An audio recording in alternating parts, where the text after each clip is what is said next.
అందుకే యేసుక్రీస్తు ప్రభువు కూడా శిలువలో వేలాడి తండ్రిని అడుగుతున్నాడు, తండ్రి మీరేం చేస్తున్నారో మీరు ఎరగరు కనుక వీరిని క్షమించండి.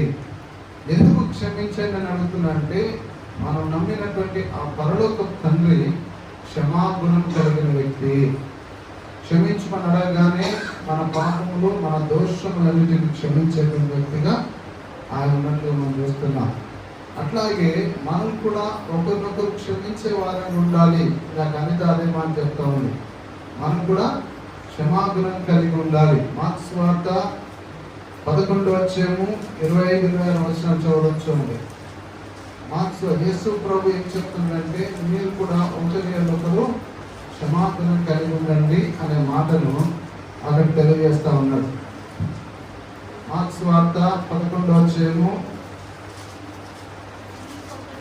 అమ్మా 25 మీకు ఒకరి మీద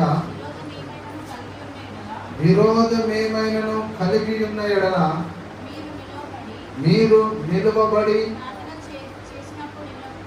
ప్రార్థన చేసినప్పుడు ఇళ్ళను ఎవరినటండి? మన విరోధులను క్షమించాలి. ప్రార్థన చేసేటప్పుడు మీరు ముందు క్షమించాలి. అందుకే మా ఇళ్ళ అపరాధములు చేసిన వారిని మేము క్షమించిన ప్రకారము అని అంటారు. మరి క్షమిస్తామా? క్షమిస్తామండి.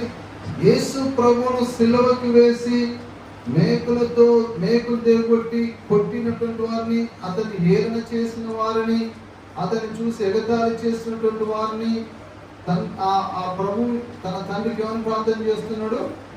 వీరిని క్షమించండి దేవా ప్రార్థన చేస్తున్నాడు. తండ్రి వీరిని క్షమించండి చేస్తున్నాడు. కనుక మనం కూడా మన శత్రువులను క్షమించే వారంగా మనం ఉండాలి.